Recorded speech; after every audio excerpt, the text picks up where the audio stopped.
Welcome everybody, my name is Christian and today I'm going to do a very quick unboxing of Star Wars Armada Wave 4. This one is going to be for the Imperial ship, the Interdictor.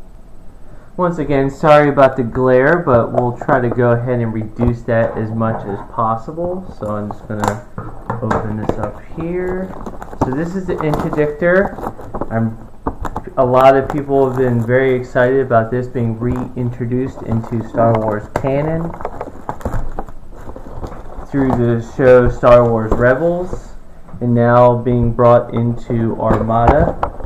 So it's definitely a medium class ship.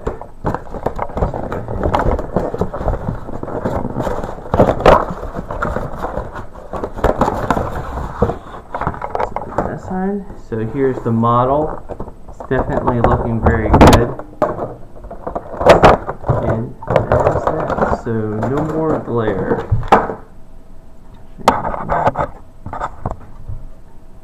It's definitely a really nice looking ship. I love the gravity wells. The bridge is a little interesting.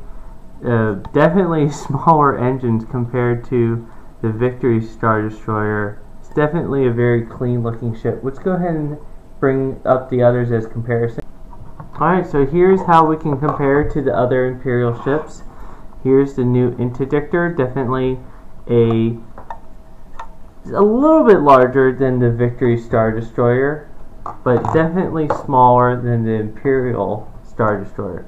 What's interesting about this, and I didn't really notice, is both the Victory and the ISD, the Imperial Star Destroyer, have aren't just a pure triangle. They're a little bit more of an arrow shape, while the Interdictor has a very moderate incline back towards it. It's much more flat, much closer to just a space triangle. It's definitely a very interesting ship. The engines are significantly less pronounced than both the Victory and the Imperial Star Destroyer, but it has good coloring. I'm really looking forward to using this model, using this ship. It comes on a medium base, same as the Victory Star Destroyer, and here is the new cards for it.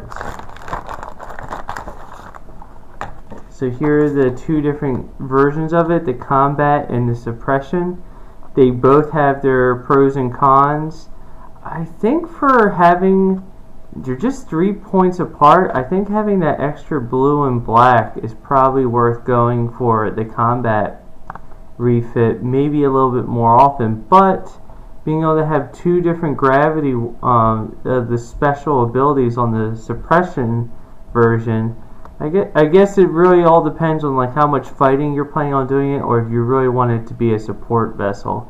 It's only 3 points, but that blue and black really makes a big difference when you're going against squadrons, as well as having a little bit more red dice to be able to reach out at long range. But they're both very good. I think they're both going to get a lot of use. No matter which version of the ship you have, you're going to have a pretty good front arc. Its rear arc is definitely still pretty big, since it's like the other Imperial ships. It doesn't end all the way on it. The side arcs are pretty large, so hopefully you'll probably try to be able to get a good number of those double arcing. I think anyone who uses the Interdictor should use the Interdictor title. It's only 3 points, and the fact that you can use a card that should be exhausted twice, that's a great power. I'm definitely looking forward to the new Admiral Constantine. I think he's a really good power for only 23 points. I think he's going to be a lot of fun. I think you're going to see a lot more victories be brought into the battle because of him, because it's for medium or large ships that his power kicks in. Commandant Oresco, Admiral Titus, I think they're all great. Flight Commander, Flight Coordination Team in particular, I think that's a really great card, and I've gone more into it in my other videos. Good to have more leading shots. Here are these new different kinds of projectors.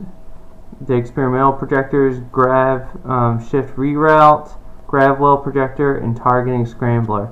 I particularly like the targeting scrambler, and I think for any the ones that you're planning on flying a tight formation for, I think this is going to be particularly useful.